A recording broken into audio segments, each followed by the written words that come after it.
To prepare for this video, I haven't slept in 48 hours. I've insisted everybody call me by my character's name, Mr. Symington, and I mailed a dead rat to my editor. Why? Because I'm a serious artist. For decades, we've been conditioned to believe that method acting is the ultimate sign of a dedicated genius. Every award season, we hear the same legendary behind-the-scenes stories about actors going to dangerous, ridiculous, and sometimes borderline psychotic extremes to just get into character. But somewhere along the way, what started as a legitimate century-old theater technique designed to help actors find emotional truth got completely out of hand. Staying in character when the camera stopped rolling and refusing to answer to anything other than their character's name became a flex. Dropping or gaining a dangerous amount of weight became proof of commitment. And alienating your co-stars and making everyone on set uncomfortable was brushed aside as the price for chasing authenticity. So to understand how the most respected acting technique in cinema history got warped into an absolute farce, let's dive in and take a look at how method acting became a joke. But before we get to all the insanity, it's worth explaining what method acting actually is first. Basically, instead of an actor just pretending to be sad or angry, method acting is when an actor pulls from their real-life memories, experiences, or traumas to trigger a genuine emotional response. The goal is to stop performing the emotion and to start actually living it in the moment, so that the performance doesn't feel fake, polished, or theatrical. It feels like you're watching a real person. And that might not sound revolutionary now because today we expect acting to feel natural, but for a long time, acting was much more theatrical because that's where it came from. The theater. Performers had to project their voices to the back row and make sure that every gesture could be understood by someone sitting 50 feet away. And that style made sense in theater. But on film, where the camera can push right into someone's face, those giant theatrical gestures that worked on stage looked ridiculous. Which is why if you go back and watch movies from before the 1950s, acting didn't feel like real life. It looked like acting, with many performers speaking in that completely unnatural, highly theatrical transatlantic accent. Why, darling, the moon is simply magnificent tonight.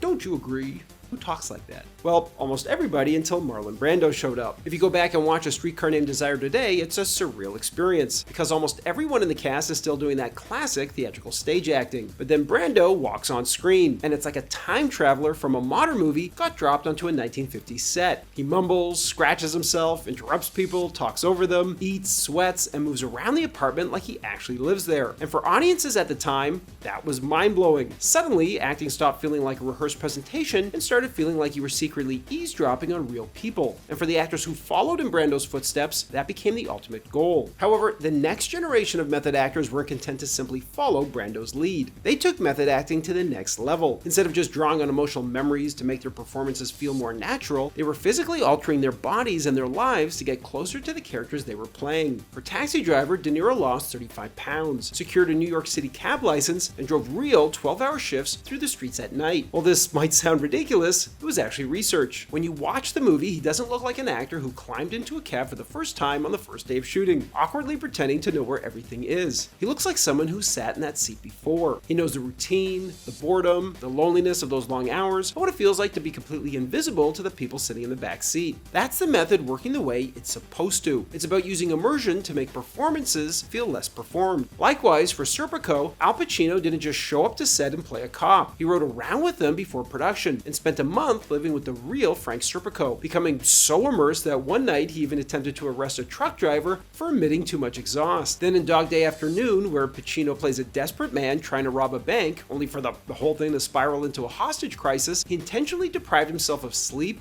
ate very little, and took cold showers to maintain the character's anxious, unraveling energy. But as this relentless pursuit of authenticity became the new gold standard, it raised a very obvious question. Isn't the whole point of this profession just to pretend? And maybe the perfect example of that is Dustin Hoffman on Marathon Man. In the film, Hoffman plays a character who's kidnapped, tortured, and kept awake for days. So to capture that sheer panicked exhaustion, Hoffman decided to actually deprive himself of sleep. When he finally dragged himself onto the set looking like a walking corpse, his co-star, Laurence Olivier, a legendary classically trained British stage actor, took one look at him and asked, "My dear boy, why didn't you just try acting?" Now, to be fair, Hoffman later said he was actually out all night partying, and Olivier was just joking. But the point still stands, because if the audience believes you're exhausted, does it actually matter whether you slept the night before? If the scene works, the scene works. And if the only way to make it work is to actually destroy yourself, at a certain point you have to ask whether that's dedication or an inability to do what you've been hired to do.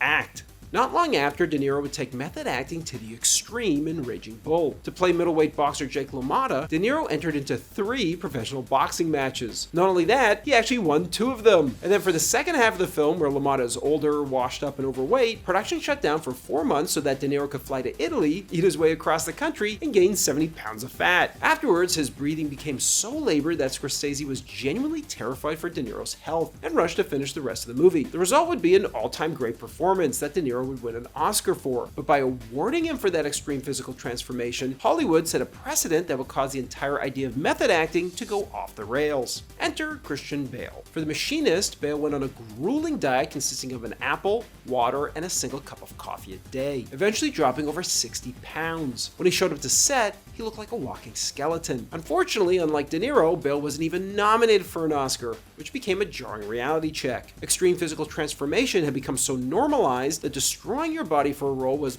no longer enough. And sometimes, as Ryan Gosling would find out on The Lovely Bones, it could backfire spectacularly. Gosling decided, entirely on his own, that his character, a grieving father, should weigh over 200 pounds. So he spent weeks drinking melted Haagen-Dazs ice cream whenever he was thirsty, just to pack on 60 pounds of pure fat. The problem is he never actually cleared this with the film's director, Peter Jackson. So when he finally showed up to set looking like the Stay Puft Marshmallow Man, Jackson was shocked and flat out disagreed with Gosling's vision of the character, firing him on the spot. He'd be eventually replaced by Mark Wahlberg, leaving Gosling unemployed and 60 pounds heavier. But if there's one role that perfectly exposes how warped the conversation around method acting has become, it's the Joker. After Heath Ledger tragically passed away, the media ran wild with the narrative that the sheer darkness of playing the character drove him insane, and ultimately led to his death. To prepare for the role, Ledger famously locked himself in a London hotel room for 6 weeks, and kept a chaotic Joker diary filled with disturbing thoughts, sketches, and fragments of dialogue, all in an effort to understand the character's madness from the inside out. And while it may make for a romantic, tragic Hollywood legend that going too deep into the mind of the Joker is what killed him, it's completely false. On set, Ledger only became the Joker when the cameras were rolling. Between takes, he was warm and friendly, joking with the crew, skateboarding around the set in his full Joker makeup, and even greeting everyone with hugs every morning and night. Unfortunately, sometimes reality doesn't get clicks, and the myth that Ledger literally lost his mind playing the Joker became the blueprint for how people thought the role was supposed to be played. And that fundamental misunderstanding perfectly explains the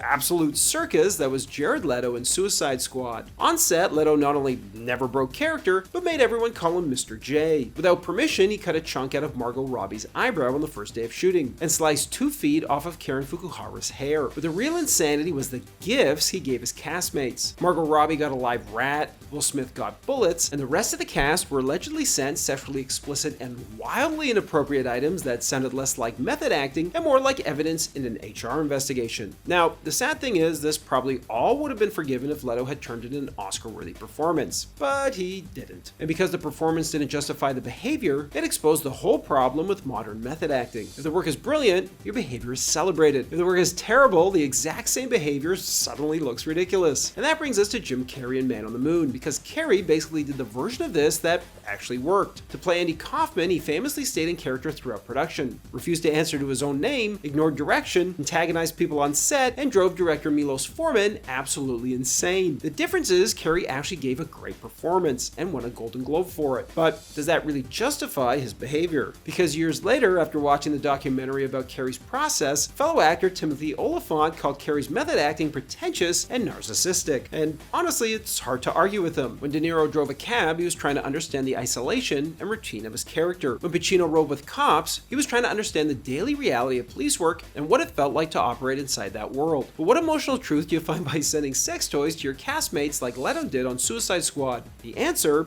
is nothing. And if the process becomes more interesting than the performance, then you're no longer watching an actor disappear into a role. You're watching an actor advertise how hard they're trying. And at that point, method acting stops being an acting technique and starts becoming a marketing gimmick designed to hype the performance, sell tickets, and build an award season narrative around how far the actor was willing to go. And nobody embodies this better than Daniel Day-Lewis. When he played a man with cerebral palsy in My Left Foot, he refused to leave his wheelchair for the entire shoot, forcing frustrated crew members to carry him over lighting cables meals and physically spoon-feed him his lunch. There's even a famous story that he broke 2 ribs from staying hunched over in his wheelchair for months. And while Day-Lewis later denied it, the fact that the myth still gets repeated basically proves the point. With method acting, the story around the performance often becomes just as important as the performance itself. And while he won an Oscar, you can't help but laugh at the absurdity of what I just told you. And that's how method acting became a joke, because somewhere along the way, actors forgot that the job isn't actually to be exhausted, crippled, or to make everyone uncomfortable. The job is to make us believe when the cameras turn on, which is why after all the weight loss, sleepless nights, and bizarre on-set stories, Olivier's advice still cuts through it all. Just try acting. Thanks for watching, everybody, and don't forget to like and subscribe for more Hollywood Deep Dives.